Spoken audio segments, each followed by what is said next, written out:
तो 10 की डिस्कवरी में एक बार फिर से आपका बहुत स्वागत है। और ब्रेक से पहले आपने देखा कि कैसे पश्चिम बंगाल में चुनाव से पहले वोटरों को इंपोर्ट किया जा रहा है, लेकिन अब जो डिस्कवरी होने जा रही है वो और भी ज्यादा चौंकाने वाली है। देखिए कैसे देश के अलग अलग राज्यों में बांग्लादेशी घुसपैठियों ने अपनी पैठ बना ली है और देखते ही देखते ये संकट एक आपदा का रूप लेता जा रहा है। 27 जनवरी 2021 सिलीगुड़ी पश्चिम बंगाल, एक बांग्लादेशी गिरफ्तार, आधार वोटर कार्ड बनवाने की फिराक। 19 जनवरी 2021 को नरनौला हरियाणा से 26 बांग्लादेशी गिरफ्तार किए गए और इनसे फर्जी आधार कार्ड बरामद भी किए गए।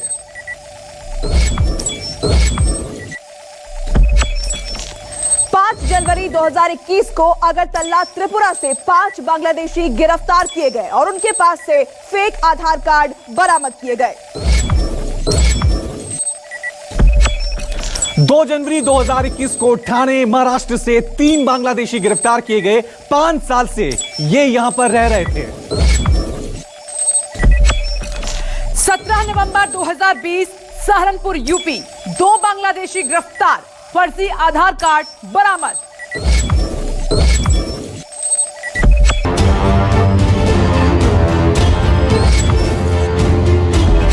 देश के कई शहरों में अवैध बांग्लादेशी नागरिक और म्यांमार से भगाए गए रोहिंग्या फैले हुए हैं। एक अनुमान के मुताबिक 40,000 की आबादी सिर्फ रोहिंग्या मुसलमानों की है। उत्तर भारत के सीमावर्ती इलाके जैसे बिहार और झारखंड के अलावा राजधानी दिल्ली, हरियाणा और उत्तर प्रदेश में इनकी आबादी बढ़ती जा रही है।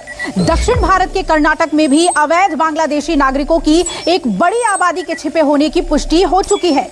महाराष्ट्र में अवैध बांग्लादेशी और रोहिंग्या मुसलमानों के हालिया धरपकड़ को देखते हुए माना जा रहा है कि वहां भी उनके छिपे होने की आशंका है।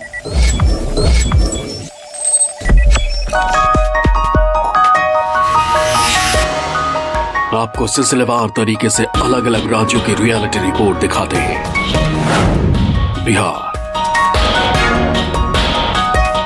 यूं तो बिहार बांग्लादेश से बॉर्डर शेयर नहीं करता, लेकिन पश्चिम बंगाल से सटे होने की वजह से बिहार में बांग्लादेश से आने वाले घुसपैठियों की तादाद हर गुजरते साल के साथ तेजी से बढ़ती जा रही है।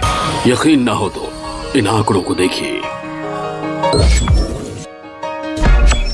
बिहार के अररिया जिले में 1971 में मुस्लिम आबादी 36.52% थी, लेकिन 2011 में मुस्लिम आबादी 42.94% पहुंच गई। कटिहार में 1971 में मुस्लिम आबादी 36.58% थी, लेकिन 2011 में बढ़कर 44.46% पहुंच गई। पूर्णिया में 1971 में मुस्लिम आबादी 31.93% थी, लेकिन 2011 में बढ़कर 38.46% हो गई। बांग्लादेशी घुसपैठियों ने सिर्फ बिहार में ही 66 लाख लोगों के रोजगार पर कब्जा कर लिया।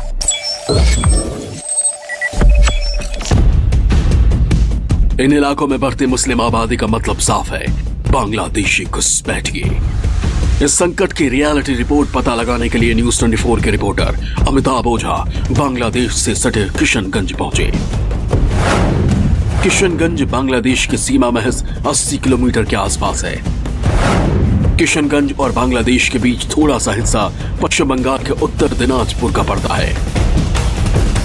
ये वही इलाके हैं जहां से खेतों के रास्ते घुसपैठिए बिहार में घुसते हैं। क्या होता है घुसपैठियों का रूट, अब ये समझिए। बिहार की अंतिम सीमा पर बसे किशनगंज को चिकन नेक के नाम से कहा जाता है। यह ऐसा जिला है जो जहां 2 अंतर्राष्ट्रीय सीमा तय करती है से जुड़ा हुआ है, जबकि एक तरफ इसके पश्चिम बंगाल है तो दूसरी तरफ बांग्लादेश और तीसरा नेपाल से जुड़ा हुआ इलाका है।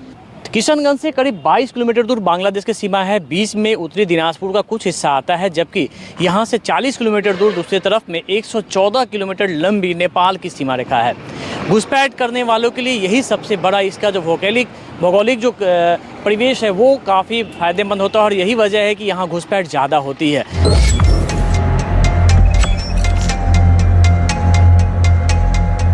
अमिताभ ओझा ने बिहार में बढ़ रहे घुसपैठ संकट की पूरी रियलिटी देखी और जो हकीकत सामने आई वो बेहद चौंकाने वाली है।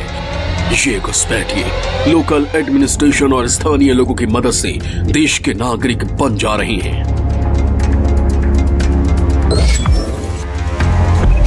इस वक्त हम बिहार के किशनगंज से लगे बांग्लादेश के सीमा से सटे इलाकों में चल रहे हैं और आप देखिए कि यहाँ पर किस तरीके से जो बॉर्डर के आसपास के जो इलाके हैं, जो नो मीन्स लैंड का इलाका कहलाता है, वहाँ पर धीरे धीरे आबादी बढ़ती जा रही है। बिहार का सीमांचल वो इलाका है जहाँ तेज़ी से मुस्लिम आबादी बढ़ रही है और इसके पीछे एक सबसे बड़ा कारण यहाँ पर बांग्लादेशी नागरिकों की घुसपैठ है, जो धीरे धीरे नो मीन्स लैंड में अपना कब्जा करते हैं और उसके बाद पास पड़ोस के गाँवों में नाते रिश्तेदारों के माध्यम से घुस जाते हैं और वहाँ उनका आधार कार्ड और वोटर कार्ड बन जाता है और धीरे धीरे वो यहाँ की नागरिकता में समा जाते हैं और इसी तरह से यहाँ पर उनकी जो आबादी है वो बढ़ते जा रही है।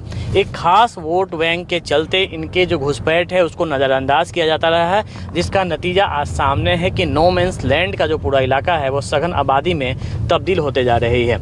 आप देखिए कि यहाँ पे किस तरीके से घर मकान बनते जा रहे हैं और यहाँ पर जो नो मीन्स लैंड के बाद का जो इलाका है वो गाँव में तब्दील हो रहे हैं। ऐसे कई इलाके हैं और इनकी संख्या कई किलोमीटर तक है।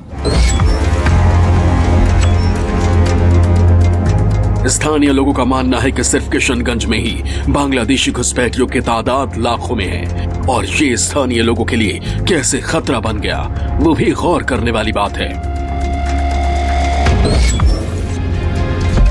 आज समस्या ये है कि आज किशनगंज में करीब अगर एक अनुमान के मुताबिक माने तो 3 लाख से अधिक बांग्लादेशी घुसपैठिए यहाँ पे मौजूद हैं, जो कि न सिर्फ यहाँ के जो हिंदू आबादी है उनके लिए खतरा पैदा कर रहे हैं, बल्कि यहाँ की जो मुस्लिम आबादी है उनके लिए भी खतरा पैदा कर रहे हैं।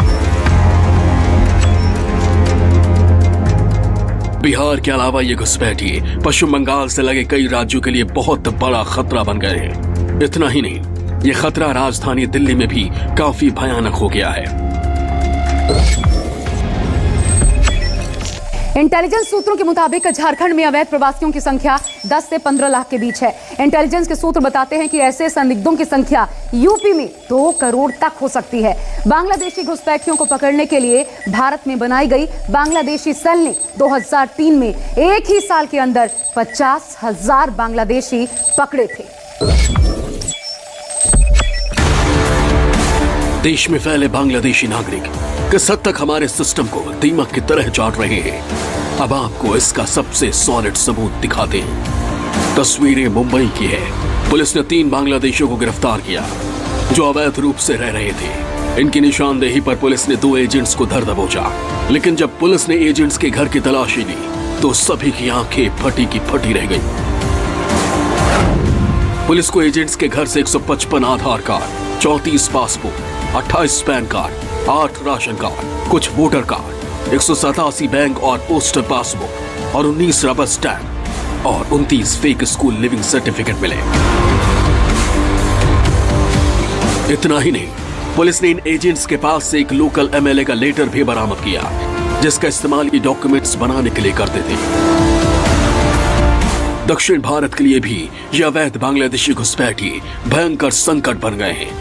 बीते कुछ सालों में बेंगलुरु जैसे शहर में हाउस हेल्प में काम करने वालों में ऐसे लोगों की संख्या तेजी से बढ़ी है। अक्टूबर 2019 में पुलिस ने बेंगलुरु में एक अभियान चलाया। इसके तहत पुलिस ने ऐसे 60 लोगों को गिरफ्तार किया। इसमें महिलाएं, बच्चे और पुरुष भी शामिल थे। ज्यादातर के पास कोई डॉक्यूमेंट्स नहीं थे, जिसके पास थे वो फेक थी। इस धरपकड़ के बाद इन सबको वापस बांग्लादेश भेज दिया गया। इस डिस्कवरी से साफ है कि देश में बांग्लादेशियों की घुसपैठ का संकट दिन ब दिन बड़ा होता जा रहा है। कुछ राज्यों में तो ये इस कदर बस गए हैं कि राजनीतिक गुणाभाग का हिस्सा बन गए। देश से ये बड़ी समस्या कब और कैसे दूर होगी, किसी को नहीं मालूम। 10 की डिस्कवरी के लिए पटना से अमिताभ ओझा, न्यूज़ 24। नमस्कार, मैं हूं मानक गुप्ता। अगर आपको हमारा ये वीडियो पसंद आया हो तो इसे लाइक और शेयर जरूर करें और हाँ, हमें सब्सक्राइब और फॉलो करना ना भूलें ताकि आप देश और दुनिया की कोई खबर मिस ना करें। चाहे कोई ब्रेकिंग न्यूज हो या कोरोना वायरस से जुड़ी कोई भी अपडेट, पॉलिटिक्स हो या आपकी जेब से जुड़ी कोई खबर, इलेक्शन की कोई न्यूज हो, कोई कंट्रोवर्सी हो या फिर कोई वायरल वीडियो, सब कुछ मिलेगा न्यूज़ 24 पर। तो जुड़े रहिए हमारे साथ और देखते रहिए न्यूज़ 24।